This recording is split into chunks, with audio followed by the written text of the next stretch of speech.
Delhi liquor పాలసీలో అవకతవకలకు పాల్పడి అందులో లంచం తీసుకున్నారు అని ఏకంగా ఢిల్లీ ముఖ్యమంత్రి అరవింద్ కేజ్రీవాల్ని అరెస్ట్ చేశారు. తెలంగాణ మాజీ ముఖ్యమంత్రి కేసీఆర్ గారి కుమార్తె కవిత గారిని అరెస్ట్ చేశారు. మరికొంతమందిని అరెస్ట్ చేశారు. మొత్తం వాళ్ళు చూపెడుతున్నది 100 కోట్లు.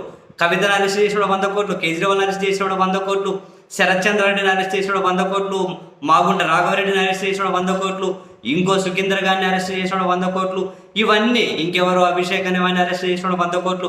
మొత్తం వాళ్ళు చూపించేది 100 కోట్లే. ఈ 100 కోట్లు వీళ్ళెన్ని పంచుకున్నారో, వాళ్ళెన్ని పంచుకున్నారు, అధికారులు ఎన్ని పంచుకున్నారో ఏమో, ఇదంతా క్లారిటీ రావాలి. పోతే పని రూపాయి అవినీతి చేసినా శిక్షించాలి అని చెప్పి ఆలోచన చేస్తే మంచిదే కానీ అయితే అట్ ద సేమ్ టైం వ్యవస్థలో అందరి విషయంలో అలాగే పనిచేస్తాయా?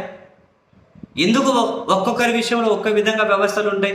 అదే లిక్కర్ స్కామ్లో అప్రూవర్గా మారిన తర్వాత శరత్ చంద్ర రెడ్డి 44.5 కోట్ల రూపాయలు బీజేపీకి ఎలక్ట్రల్ బాండ్స్ రూపంలో ఇచ్చారు. పోని ఆ విషయం కాసేపు పక్కన పెడదాం. ఇదే చంద్రబాబు నాయుడు గారికి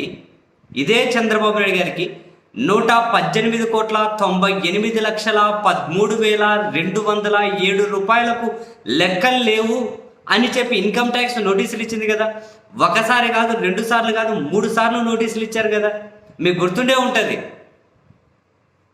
షాపూర్జీ పల్లంజీ కంపెనీలో ఇంతకుముందు సర్చే జరిగినప్పుడు మనోజ్ పార్థసాని అనే ఒక షాపూర్జీ పల్లంజీకి ఎలాంటికి ఒక బ్రోకర్ అనుకోండి, ఇంకేం పేరు పెట్టాలో తెలియదు. ఆ మనోజ్ పార్థసాని అనే ఆ వ్యక్తి లింక్స్ దొరికితే అక్కడ నుంచి చంద్రబాబు పిఏ శ్రీనివాస్ చౌదరి దగ్గర, పెండెం శ్రీనివాస్ చౌదరి దగ్గరకు వచ్చి ఆగితే ఆయన ఇంట్లో కూడా సర్చెస్ జరిగాయి కదా. జరిగిన తర్వాత ఇన్కమ్ ట్యాక్స్ అఫీషియల్ రిలీజ్ చేశారు కదా. 2,000 కోట్ల రూపాయలకు లెక్కలు తేలలేదు అని చెప్పి వాళ్ళు అఫీషియల్గానే ప్రకటించారు కదా. దీనికి సంబంధించే కదా చంద్రబాబు నాయుడు గారికి తర్వాత 118 కోట్ల పైగా అన్అకౌంటెడ్ మనీ ఉంది, వివరణ చెప్పమని చంద్రబాబు గారికి నోటీసులు పంపించారా? ఆయన అట్లా ఉందా లేదా చెప్పకుండా మీకు జ్యూరిడిక్షన్ లేదు, మీ పరిధి లేదు అని చెప్పి చంద్రబాబు గారు రిప్లై ఇచ్చారు కదా. అలా ఉత్తర ప్రత్యుత్తరాలు జరిగాయి కదా. చివరికి August if I'm not wrong 3 అనుకుంటారు 2023 అప్పుడు ఇన్కమ్ ట్యాక్స్ ఫైనల్గా చంద్రబాబుకు నోటీస్ పంపించారు కదా. ఎప్పుడు ఎక్కడ డబ్బులు తీసుకున్నారు, దుబాయ్లో కూడా తీసుకున్నారు, ఇంకో చోట తీసుకున్నారు, ఈ విధంగా 118 కోట్లు పైన అన్అకౌంటెడ్ డబ్బులు వచ్చాయి. అండ్ మీరు చెప్పిన జ్యూరిడిక్షన్ ఏదైతే ఉందో ఆ పరిధి మాకుంది అని చెప్పి ఏ విధంగా పరిధి ఉందో కూడా వాళ్ళు మంచిగా వివరించుకుంటూ నోటీసులు పంపించారు కదా. చాలా క్లియర్గానే పంపించారు కదా ఎక్కడెక్కడ డబ్బులు తీసుకున్నారని కూడా. మరి ఆ ఇన్కమ్ ట్యాక్స్ నోటీసులో ఉన్నదాన్ని కనుక చంద్రబాబు గారు వివరణ ఇవ్వలేకపోతే రూల్ ప్రకారం అయితే prevention of foreign exchange act దాని కింద ప్రివెన్షన్ ఆఫ్ ఫారిన్ ఎక్స్చేంజ్ కింద కేసు పెట్టచ్చు, ప్రివెన్షన్ ఆఫ్ మనీ లాండరింగ్ కింద కేసు పెట్టచ్చు, ప్రివెన్షన్ ఆఫ్ కరప్షన్ కింద కేసు పెట్టచ్చు, ఇండియన్ పీనల్ కూడా ఐపీసీ సెక్షన్ల కింద కేసులు పెట్టచ్చు. ఇన్ని ఉన్నాయి. పోని చంద్రబాబు గారు వివరణ ఇచ్చారా? వివరణ ఇవ్వలేదు. వివరణ ఇచ్చినట్టు నా దగ్గర అయితే సమాచారం లేదు, ఇవ్వలేదు. నేను తెలుసుకున్న ఏమంటారు సోర్స్ ప్రకారం ఏం అప్డేట్ లేదు. మరి ఇన్కమ్ ట్యాక్స్ అలాగే చూస్తూ ఉందా? ఈ శ్రీనివాస్ చౌదరి అనే చంద్రబాబు పిఏ ఎందుకు విదేశాలకు పారిపోయారు? ఎందుకు ఆయనను రప్పించే ప్రయత్నం చేయలేదు? ఎందుకు ఈ విషయంలో విచారణ జరగట్లేదు? ఎందుకు ఈ విషయంలో ఒక అడుగు కూడా ముందుకు వెళ్ళడం లేదు? ఇప్పుడు ఆ కేసులో వినిపించిన Manoj Pardasani skill development scam కేసులో కనుక వినిపించింది కదా. అతన్ని కూడా ఆల్రెడీ అరెస్ట్ చేశారు కదా. అరెస్ట్ చేసి బెయిల్ మీదే ఉన్నారు కదా. మరి అక్కడ వినిపించిన పేరు ఇక్కడ మళ్ళీ స్కిల్ డెవలప్మెంట్లో కూడా వినిపించింది కదా.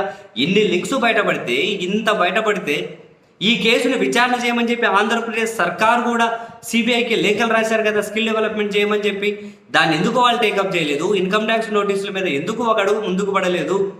వీటన్నిటికీ చంద్రబాబు గారు ఢిల్లీలో పడిగాపులు పడి నోటాతో పోటీపడి ఓటు శాతం ఉన్న బీజేపీతో పొత్తు పెట్టుకొని వాళ్ళకి ఏకంగా 6 నుంచి 7 ఎంపీ సీట్లు, అఫీషియల్గా 6 కావచ్చు, తెలంగాణ బీజేపీ నాయకుడికి బాపట్ల ఎంపీ సీట్ ఇవ్వడం కూడా వాళ్ళ అకౌంట్లో వేసుకోవాల్సిందే. మరి ఇంత సాగిలపడి నోటాతో పోటీ పడే వాళ్ళకి ఇన్ని సీట్లు ఇవ్వడం, ఈ అన్నిటికీ ఏమైనా లింక్ ఉందా? అందుకే అవి ఎక్కడికక్కడ ఆగిపోయాయా? ఈ ఏజెన్సీలు మరి ఆ కేంద్ర ప్రభుత్వాన్ని ఎవరైతే పాలిస్తున్నారో వాళ్ళు మెడలో తాడు వదిలితేనే పరిగెడతారా అని సామాన్యుడు అడుగుతున్నారు నెటిజన్స్. డెఫినెట్లీ చాలా పెద్ద చర్చ జరుగుతోంది ఇప్పుడు. అరవింద్ కేజ్రీవాల్ను, కవితను వీళ్ళందరినీ అరెస్ట్ చేసి ఇదేదో ఓ అమ్మో బ్రహ్మాండం భూమి బద్దలయ్యే కేసు మేము తేల్చేసామని చెప్పి వీళ్ళు హడావిడి చేస్తూ ఉంటే మరి ఇదేమైంది? 100 కోట్లకే ఇంతమందిని అరెస్ట్ చేసి 118 కోట్లకు పైగా ఇన్కమ్ ట్యాక్స్ అన్అకౌంటెడ్ మనీ అని, అది కూడా దుబాయ్లో కానీ తీసుకున్నారని చెప్పి, సింగపూర్లో తీసుకున్నారని చెప్పి వీళ్ళే చెప్పిరి. అండ్ స్కిల్ డెవలప్మెంట్ స్కామ్లో కూడా అంత పెద్దది కళ్ళ ముందు కనిపిస్తూ ఉన్నాయి. మరెందుకు సైలెంట్గా ఉన్నారు?